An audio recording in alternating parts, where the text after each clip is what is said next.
Alors, buongiorno Giovanni. Ciao Gianni Ismaele, siamo già amici, ci conosciamo da pochi minuti e siamo già amici. Grazie, mi fa molto piacere. Alors, peux-tu m'expliquer où on est, où on est ensemble, et quel est ton projet futur pour cet endroit? Mais nous sommes, le lieu il s'appelle Santa Margherita, c'est un petit village. Mhm. Barbara et moi, mais Barbara est discrète. Barbara, bien sûr. Elle va chercher Tyr, chez notre ami Le chat. Le chat, notre fidèle compagnon. Et voilà, nous sommes ici installés depuis 2 ans. C'est une demeure d'ailleurs on a découvert qui était appelée le paradis.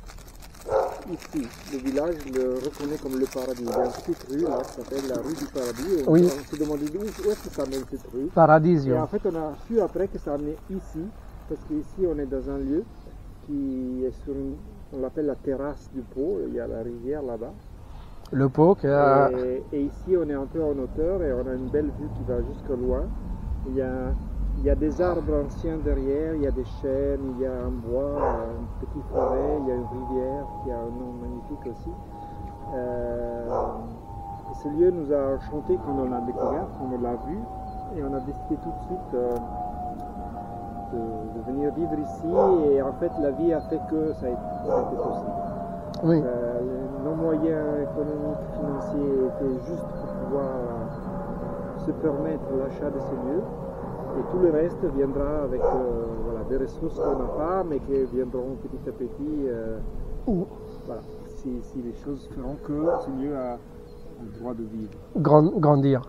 Oui, il s'agit comme tu as vu, il s'agit de plusieurs immeubles, des immeubles qui sont complètement cassés, en ruine, et d'autres qui sont déjà habitables. Barbara et moi, on a bossé pendant 2 ans pour pouvoir créer un lieu pour habiter nous deux, ensemble. Mais notre esprit, puisque le lieu il est grand et puisqu'il respire, oui. Il y a du souffle, il y a du silence, il y a une magie aussi. On imagine qu'il n'y a pas de futur possible s'il n'y a pas une condivision avec d'autres. Oui. On ne sait pas qui ils sont et comment ils vont arriver, mais le lieu il est fait pour accueillir. Donc déjà aujourd'hui toi tu es là parce qu'on s'est vu sur la route. Oui. Et du coup quelques minutes après on est ensemble à parler autour de à manger. À manger. Tu me disais aussi à un moment donné que tu veux que cette terre ici soit une terre d'accueil pour les pèlerins. Et déjà, on a découvert quand on a trouvé ce lieu qu'il y avait un panneau juste en bas de la maison, là, au carrefour, il y a écrit la voie francigène des pèlerins. Puisque moi je suis un ancien pèlerin, et enfin je suis un pèlerin parce que je ne sais jamais fini d'être pèlerin. Enfin, c'est impossible. C'est plusieurs chemins, et du coup, elle aussi, elle a envie de faire un chemin. Elle ne parle pas français. Barbara, anche tu vuoi fare un cammino? Adesso stiamo parlando del perché c'è un rapporto col pèlerin. Quindi abbiamo pensato che questo, io ho sempre immaginato nella mia vita, j'ai toujours pensé qu'un jour j'aurais eu plaisir à accueillir des pèlerins sur un passage. Oui. En Espagne c'était l'ospitalero, celui qui héberge. Et quindi ici on aura des immeubles qu'on est en train de remettre en état, parce qu'ils sont à reconstruire, qu'un jour pourront accueillir des pèlerins, mais avec l'accueil, le vrai accueil des pèlerins, quoi. Pas l'accueil commercial, l'accueil avec l'esprit du pèlerinage. Oui, c'est ça. C'est le plus bel esprit du pèlerinage. L'adresse ici, si par exemple on vous cherche, comment on fait pour vous trouver? Aujourd'hui, on n'a pas. Alors, nous ne sommes pas dans les réseaux sociaux très apparaissants pour le moment. Mais si on veut vous écrire une lettre. Si on veut nous écrire, nous on est à côté de Pavia, c'est la grande ville qui est à côté. Le village s'appelle Santa Margherita de Belgioioso. Si. Et on a après des. En fait, on n'a pas un site lié au lieu. On l'appelait déjà Bar Gioioso. Pourquoi? Parce que Gioioso, ça veut dire joyeux Et Belgioioso, c'est le village à côté. Mais elle, c'est Barbara. Donc Bar Giovanni, Bar Gioioso. Donc le nom du lieu, c'est Bar Gioioso. Donc si on aura un lieu d'hébergement de pèlerins, ça s'appellera l'auberge de Bar Gioioso. Voilà. L'auberge de Bar Gioioso à Santa Margherita. À Santa Margherita di Belgioioso, en province de Pavia. En province de Pavia. Okay. Qui est en plein sur le chemin de la voie francigène qui passe par ici. J'ai vu la cartolino. Vers, donc ce serait intéressant aussi pour toi plus tard d'accueillir des woofers qui participent aux travaux, au potager plus tard. Absolument. Nous avons, enfin, comme tout le monde, nous sommes ressortis des 2-3 ans du Covid qui ont changé plein de choses dans le monde. Et nous, on s'est dit, on veut un lieu, on ne veut pas créer tout de suite quelque chose de structuré idéologiquement, enfin, un lieu simple où on se retrouve bien à deux. Après, si on se retrouve bien, il y aura une certaine ambiance qui fait que les gens viennent. Donc c'est dans cet esprit-là qu'on a envie d'accueillir ici aussi des gens qui peuvent s'installer peut-être et faire du travail avec nous, partager une vie simple, mais sans qu'il y a aujourd'hui un projet structuré. Oui, après c'est toujours au cas par cas ou al giorno al giorno. Voilà. C'est comment se présentent les choses. Et on veut garder cet esprit-là, parce que c'est ça qui permet que les choses se déroulent naturellement, simplement, lentement. Et on n'est pas pressé. C'est le plus important. On n'a pas un but commercial. On ne doit pas réaliser de l'argent pour pouvoir continuer à vivre. Déjà, on veut être contents tous les deux. C'est le plus important. Et vivre ici. Et ensuite, les gens qui vont venir ici, on l'a déjà constaté. Les amis qui viennent, ils s'arrêtent. Ils veulent passer du temps, ils ne veulent pas partir. Ça, c'est le plus dur, ça. La ville de Milan, elle est à 50 km et là, c'est l'enfer. On peut dire ça va très vite. C'est très agressif en général, les grandes villes comme ça. On a un peu de... Et puisque... Voilà. Ça se relie complètement à ce que je faisais avant dans ma vie. Et ici, ça sera l'évolution... L'étape suivante. Une étape suivante du pèlerin. Voilà.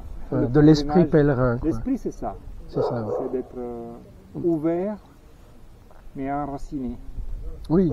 Avoir des racines, mais avoir une ouverture. Et cette ouverture permettra, on espère, on ne sait pas, permettra la rencontre avec d'autres êtres vivants, animaux comme tes ânes magnifiques. Il parle beaucoup.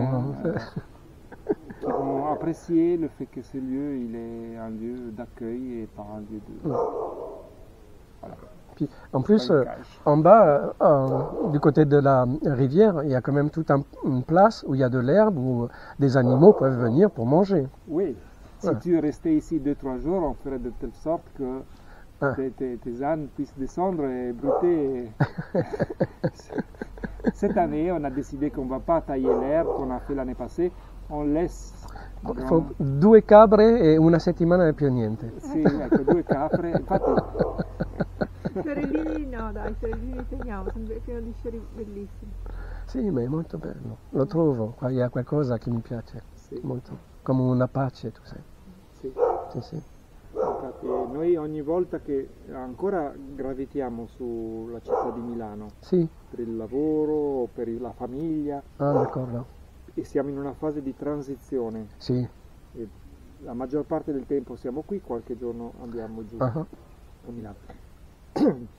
C'è una grande differenza, appena veniamo qui ogni volta respiriamo. Subito prima cosa respiri, seconda cosa senti il silenzio.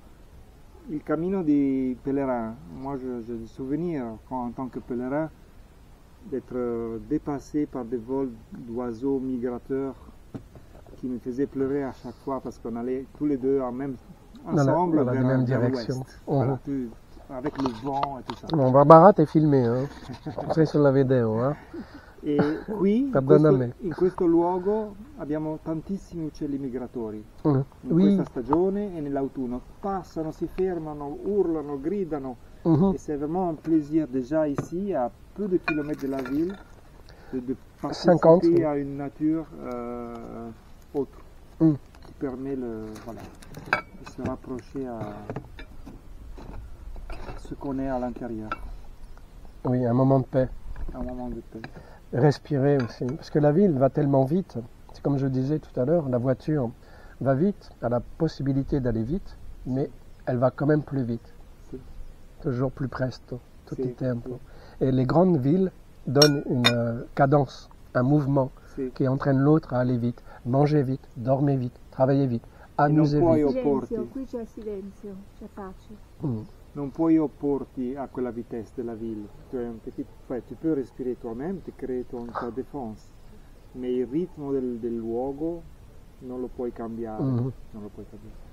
Lo puoi cambiare nel tuo spazio, in una piccola stanza, in un piccolo dojo. Io pratico in un dojo, ho creato un luogo di accoglienza attraverso la pratica, però qui già il luogo fa sì che le persone si sentano in un ritmo più tranquillo dell'arrivée. Et pourtant c'est pas très très beau, c'est pas je veux dire, on pourrait se mettre à la montagne, en colline, avec des paysages bien plus beaux, mais c'est ce qui nous convient. On a trouvé les lieux qui nous convient et on veut faire de telle façon que les gens qui veulent se ressourcer de la ville justement puissent venir passer quelques heures, quelques jours, quelques semaines, quelques mois avec nous ici. Quelques jours, quelques semaines, quelques mois. On ne sait pas. Ça peut être des connaissances, des rencontres, de vie. Circe la chatte, elle est venue pour rester avec nous toute sa vie. Et pourquoi un humain ne pourrait pas faire pareil? C'est beau, c'est très beau ce que tu dis. Très très beau. C'est vrai. C'est ce que je pense quand je vais arriver à la frontière turque et que je me dis, moi je n'ai pas les papiers pour passer la frontière, mais tous les animaux, eux, peuvent passer. Les ours, les loups, les poissons, les oiseaux, eux, ils peuvent passer. Mais moi, je dois payer pour passer. Pourquoi? C'est le paradoxe des êtres humains. C'est le paradoxe de la liberté, alors. C'est qu'il n'y en a pas. La liberté, c'est pas celle qui nous donne les règles de la vie commune. C'est sûr qu'on a besoin de ça, peut-être, pour structurer une société d'une façon soi-disant équilibrée, mais en fait la liberté c'est pas ce que nous donnent les autres, c'est ce qu'on peut trouver à l'intérieur. Il n'y a pas d'autre liberté possible. La manière dont on regarde le monde aussi qui est très très important. Parce que tu dis ici, tu peux trouver quelque chose de beau, mais la beauté elle est dans l'œil de celui qui regarde. Si toi tu vois la beauté est. Si moi je la vois pas, mais toi tu la vois, c'est ça qui est important. C'est parce qu'il y en a au moins un qui voit la beauté. Mais c'est... Oui, c'est toujours pareil, c'est comme les rencontres. Les rencontres, tu peux passer à côté d'une rencontre possible et la rencontre n'arrive pas. Et après, il y a quelque chose de mystérieux et magique qui fait qu'à un moment donné, on se regarde, je te regarde, tu me regardes. Donc, je te vois, tu me vois. Et il y a la rencontre. Mais ça... Pourquoi ça arrive ou ça n'arrive pas, on ne sait pas, nous. Il y a quelque chose qui fait qu'il y a une rencontre. Et quand il y a une rencontre, après, tout est possible. Donc le lieu, nous, on l'a rencontré comme ça. On ne l'a pas cherché vraiment. Peut-être qu'on l'a cherché inconsciemment. Peut-être quelqu'un vous a guidé aussi pour le trouver. Un ami. Ou quelque chose de plus grand que nous, en tout cas. Moi, je l'appelle ami. Ami. J'aime bien. De temps en temps, je lui demande comment il s'appelle, parce que tout le monde l'appelle Dieu, Allah, mais je lui dis, mais toi, tu connais mon prénom, mais ton prénom, c'est quoi? Et il répond pas. J'attends, je patiente. Un jour, peut-être qu'il me répondra, et qu'il me dira comment il s'appelle, pour de vrai. Oui. Mi piace il tuo flamate. On n'a pas besoin de tout savoir ou de tout comprendre. Moi, je suis plutôt de fait qu'on a besoin d'être conscient, dans le sens d'avoir une conscience, être capable de ressentir, de sentir, d'avoir une sensibilité. Après, les choses nous arrivent, on sent que c'est juste, mais on n'a pas à expliquer pourquoi tu vois. C'est sur le chemin de Compostelle que j'ai rencontré Dieu. Je ne pensais pas le rencontrer. Moi, je pensais vivre une aventure extraordinaire. Mais je l'ai rencontré 4 fois. La première fois, je me suis dit, bon, je deviens fou. La deuxième fois, je me suis dit, c'est le manque d'eau, parce que je n'avais pas à boire, et puis le soleil frappait fort. La troisième fois, là, je commence à douter.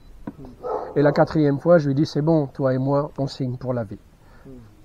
C'est comme ça que notre histoire s'est faite, lui et moi. Parce que j'ai pris conscience aussi de le voir. Parce que s'il passe à côté de toi, que tu ne regardes pas, bah, tu ne le vois pas, quoi. Oui. Alors j'ai eu de la chance d'arriver à un petit village sur le chemin de Compostelle qui s'appelle... je me rappelle plus de son prénom, qui est magnifique, mais quand tu rentres dans ce village, tu as l'impression de faire 200 ans en arrière. Et je m'étais ce jour-là réveillé à 5 heures le matin et j'arrive devant l'église où il y a un petit parvis, je peux me protéger et je veux manger. Mais il y a des gens qui sont là, donc je ne mange pas, j'attends.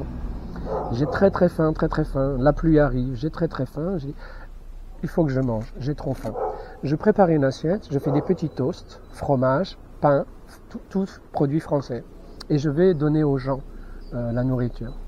Ils m'invitent dans l'église, que je refuse, parce que à ce moment-là, je leur dis, Dieu, il est partout, je n'ai pas besoin de ça pour être conscient de sa présence. Et comme j'ai fait cet acte de bonté, ils m'ont dit, tu es en train de faire le chemin touristique de Santiago. Nous allons te montrer le primitif. Alors j'ai fait 300 km de chemin del primitivo, el camino primitivo, comme il se chiama. Et j'étais dans la nature sauvage. C'était merveilleux. J'ai adoré cette expérience magnifique. Et je trouve que j'ai eu beaucoup de chance de faire cette aventure. Mais il faut toujours faire un geste pour qu'un autre geste fasse. Grazie, grazie Cosmos. Quand on fait quelque chose arrive tout le temps. Et c'est magnifique. Et aujourd'hui, ben, on est ensemble. C'est plus facile en même temps. Puis j'ai quelqu'un à qui parler. Bon, merci pour ces informations, Giovanni. Oui, grazie a te e sono contento. Adesso Barbara è andata a preparare il caffè. Sì, lo so. Vi chiediamo di fare un saluto a tutti.